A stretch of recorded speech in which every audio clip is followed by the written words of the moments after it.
C'est le rendez-vous de l'information sur ESAE TV, le sommaire. Les syndicalistes du secteur portuaire expriment publiquement leur opinion face à la gestion du port. À travers une sortie médiatique, ils sont revenus sur leurs échanges avec le chef de l'État. La commission de co-signature a démarré l'étude des dossiers des diplômes post-BTS ce lundi à Grand Popo. Les détails dans ce journal.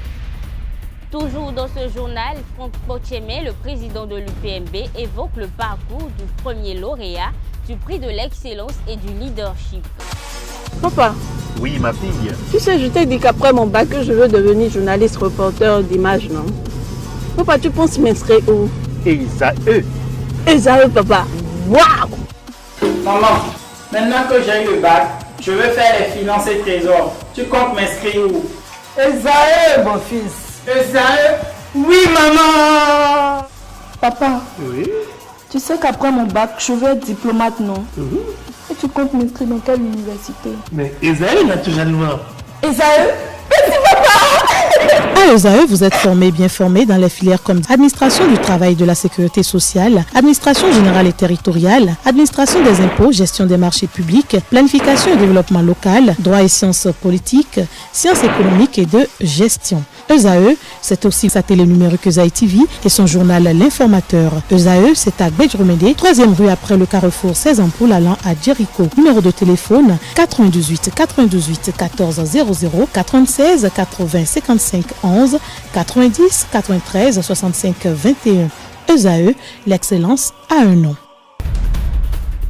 Bonsoir à tous. Le collectif des syndicats du port autonome de Cotonou est monté au créneau pour clarifier l'opinion publique nationale et internationale sur leur position au sujet de la gestion déléguée de la plateforme portuaire qui, à leur avis, n'est pas du tout en phase avec les tests qui régissent ce secteur crucial. Ils se disent alarmés par la une de certains titres de presse de ce jour et s'insurgent contre la communication qualifiée de propagandiste diligentée par la direction de la communication gouvernementale.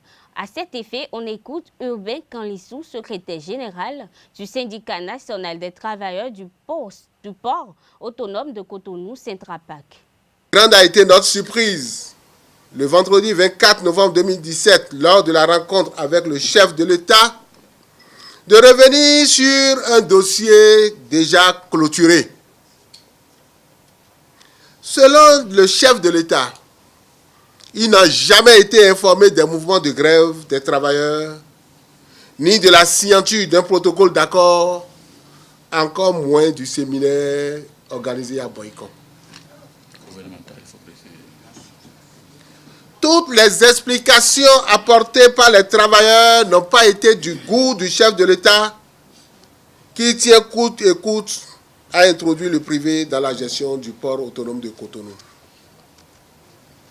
Néanmoins, la haute autorité a laissé entendre que la seule chose qui pourrait lui changer d'avis est de lui démontrer les inconvénients et la dangerosité liée à cette réforme. C'est ce travail que nous sommes en train de faire.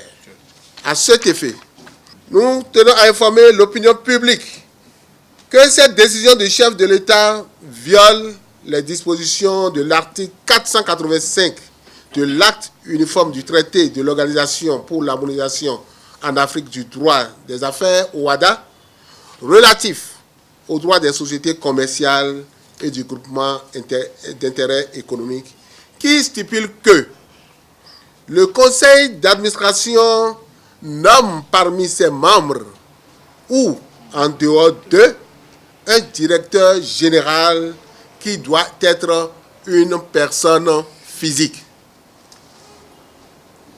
Or, dans l'option du chef de l'État, c'est de nommer une personne morale.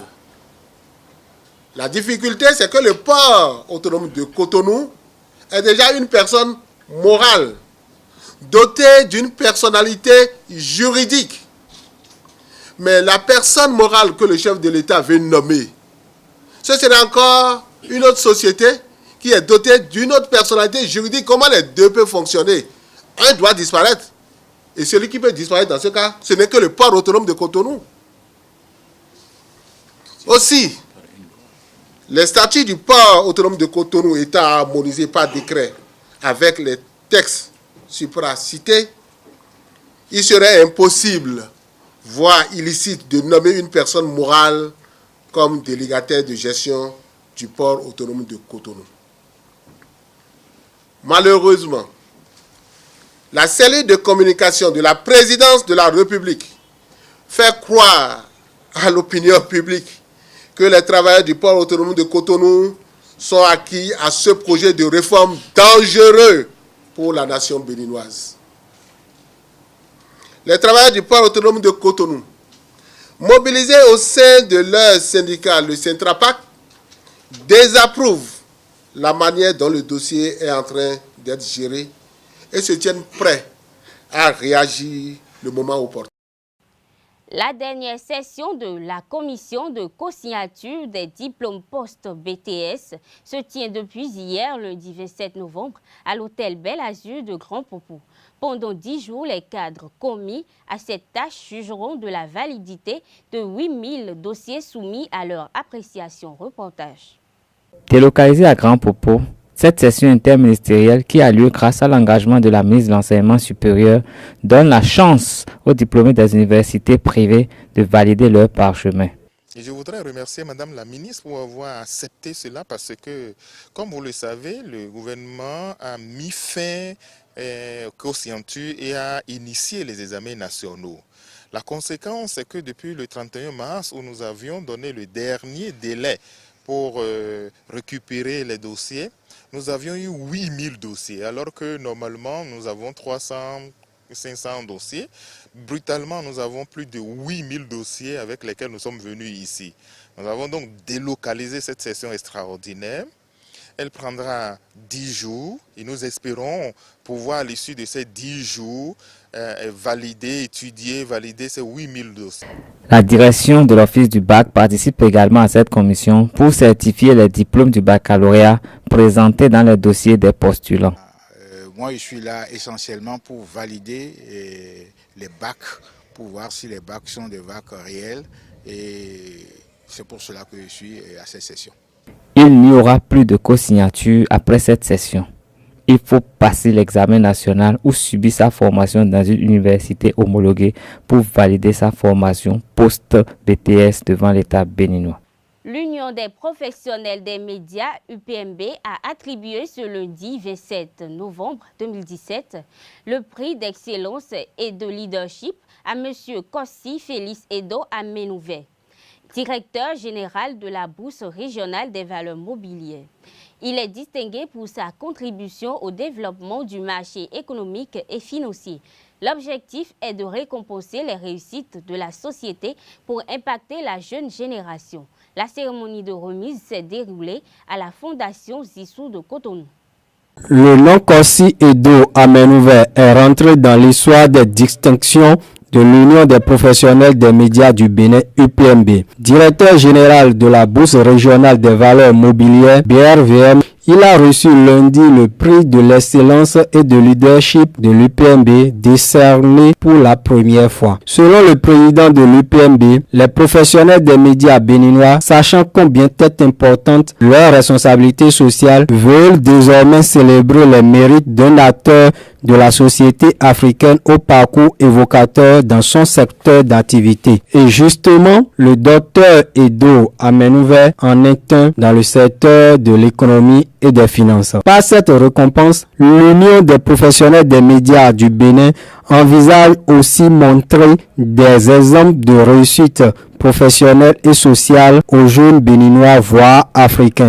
En ajoutant un nouveau portefeuille à son cahier de charge à travers le prix de l'excellence et de leadership, l'UPMB veut mettre en exergue des réussites africaines afin d'inspirer la génération montante. Le récipiendaire ému a non seulement adressé ses gratitudes à toute la presse béninoise, mais aussi il a offert un tableau symbolique à la fêtière des journalistes du Bénin. Avec grande humilité que je reçois cette distinction parce que je me demande si je la mérite, mais je l'accepte parce que elle a été donnée par,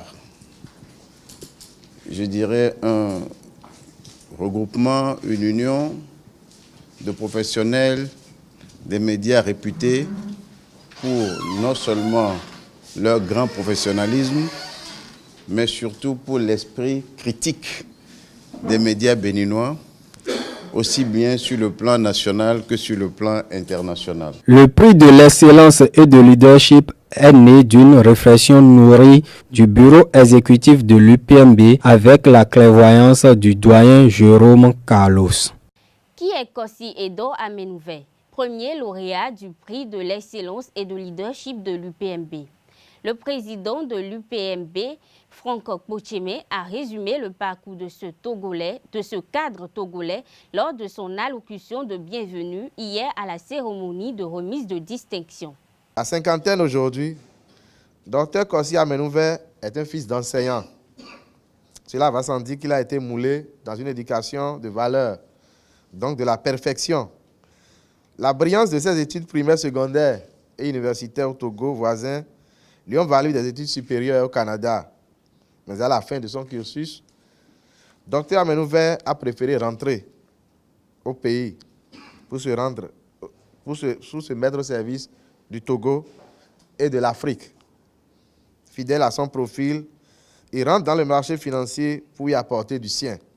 Aujourd'hui, directeur général de la BRFM, Dr Kossi Amenouve on ne peut plus mouler dans le développement des économies des pays de l'Union. Il a travaillé à la croissance de ces économies. Plus que le chantier de la bourse de l'espace UEMOA, qui est désormais une réussite, le DG a reçu comme nouveau cahier de charge de travailler à l'intégration des autres bourses de la CEDEAO. Je veux parler de la bourse nigériane, de la bourse ghanéenne. N'est-ce pas une autre preuve que la BRVM est un exemple de réussite d'intégration? En outre, avec le DG de la BRVM, de grands défis sont en train d'être relevés par l'introduction en bourse des PME, les petites et moyennes entreprises, et la participation de la diaspora, sans oublier la promotion de la culture.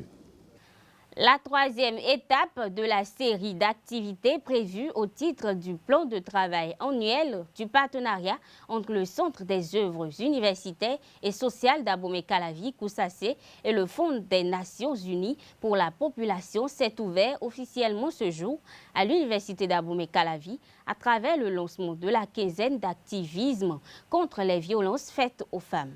C'était en présence des autorités rectorales, de quelques cadres du ministère de l'Enseignement supérieur et de la Recherche scientifique et de quelques juristes invités pour la circonstance compte rendue.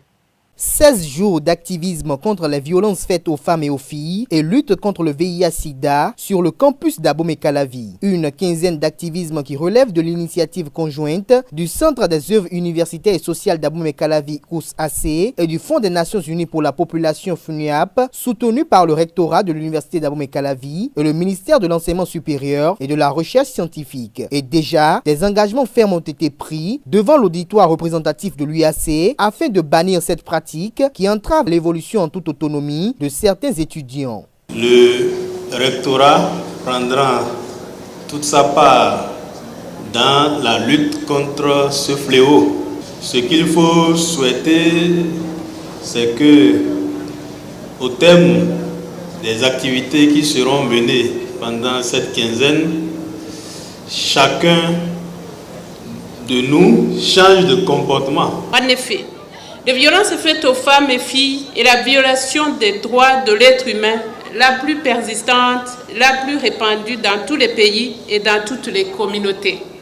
Tenez-vous bien, au moins une femme sur 3 sera victime de violences au moins une fois dans sa vie. Les discours et allocutions ont été édifiants, se focalisant sur le harcèlement sexuel en milieu estudiantin et interpellent la conscience collective à travers un changement de comportement pour éviter les actions incitatives. Les remerciements ont été adressés à la ministre de l'Enseignement supérieur et de la Recherche scientifique et à tout son cabinet qui ont mis tout en œuvre pour une tenue réelle et concrète de cette quinzaine. Selon la DECOUS, cette quinzaine sera marquée par une série d'activités dont des émissions radiophoniques, des caravanes et des communications. Une opportunité pour le COUS-AC de se rapprocher davantage des principaux bénéficiaires de ces diverses prestations. Nous espérons que cette quinzaine a suscité et va susciter davantage l'adhésion de l'ensemble de la communauté universitaire et en particulier celle des étudiantes et des étudiants afin que les objectifs que nous nous sommes assignés soient atteints. Sans avoir la prétention que cette quinzaine mettra fin à ces mauvaises pratiques sur nos différents campus, j'ose espérer qu'elle contribuera sensiblement à en réduire l'ampleur. Le gouvernement du président Patrice Talon et le Fonds des Nations Unies pour la population, appuyés par l'ambassade des Pays-Bas, se sont donné la main à travers la mise en place d'un programme multisectoriel décennal 2011-2021 pour prendre à bras le corps la question de la santé sexuelle reproductive des adolescents et des jeunes. Il revient donc à chaque acteur, où qu'il se trouve, de jouer pleinement sa partition afin d'infléchir significativement les tendances alarmantes en matière de harcèlement sexuel, d'avortement clandestin, d'abandon scolaire, de grossesse non désirée, pour ne citer que cela. Rappelons que les violences faites aux femmes et aux filles sont avant tout des violences sexistes permises par des inégalités de pouvoir entre les hommes et les femmes dans un contexte historique de discrimination sexiste et de domination masculine. Démarrée le 21 novembre dernier, cette quinzaine d'activisme contre les violences faites aux femmes s'achèvera le 5 décembre prochain.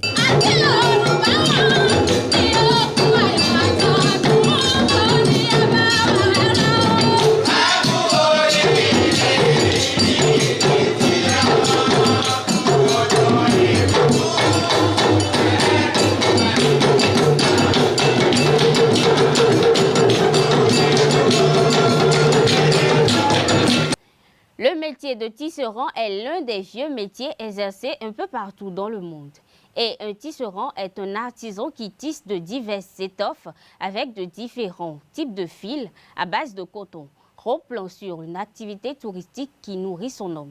50 ans d'âge. Le temps passe et la passion de cet homme pour l'art grandit. Issu de la grande lignée des Assogba au Bénin, cet artisan du centre de promotion artisanale de Cotonou tisse au quotidien des étoffes, des chemises, des nappes de table, des serviettes et autres. Le coton reste l'élément basique de sa fissure. Il se sert également de plusieurs outils pour tisser les fils de coton qui donnent des tissus. C'est composé d'un métier artisanal. Le métier est composé d'une paire de lames que voici, et un peigne et une navette que voici, une navette. Nous préparons les canettes. Le rôle de la navette, on met la canette dedans pour pouvoir tisser. Le peigne sert à frapper, faire le remix et le tissu sort. La paire de lames sert, c'est dans ça que nous faisons l'enfilage. Après l'empeignage, avant que le tissage ne se mette sur la route. Il y a le pédale, donc tous les membres de mon corps travaillent. J'ai 2 pédales en bas, j'appuie sur le pédale, ça change. La navette passe au milieu de l'encroisement. D'après lui, le métier de tisserand nourrit bien son homme, mais il n'est ni sans difficulté et ni sans risque. De ces risques, M. Assogba explique que certains clients commandent des tissus et une fois les tissus prêts, ils ne les prennent plus. En tant qu'artisan, la mévente, parce qu'il faut fabriquer, il faut faire Il faut préparer le tissu avant d'envoyer à la couture pour confectionner des tenues. Quel que soit ce que nous allons faire, le couturier doit travailler avec nous. Mais c'est la mévente qui compte actuellement. Nous n'avons pas une promotion en tant que telle. Et donc on est en train de se balader dedans. Si c'est les expatriés, ils aiment la couleur neutre, le blanchi et cru. J'ai ça en banque, je n'ai pas encore fini la couture. Il reste à coudre, vous voyez. C'est ça. La couleur neutre, je dis, le tissu est tissé 100% coton béninois, les crus et les motifs sont en blanc. C'est une couleur qui va avec toutes sortes de badigeonnements. Donc les blancs aiment beaucoup plus que ça. Il y a d'autres clients qui viennent qui disent « Ah non, je n'aime pas ». Par exemple, ça là, il y avait un monsieur qui était là hier, il voudrait me prendre ça. Mais c'est à cause du vert qu'il a laissé. Il a dit qu'il y a trop de vert, que lui n'aime pas la couleur verte. Donc, ça dépend du goût de chacun. Ce tisserand invite ses frères béninois à aimer les vêtements tissés, puis à s'habiller localement. Mesdames et messieurs, ce sera tout pour cette édition. Merci de nous avoir suivis et à bientôt.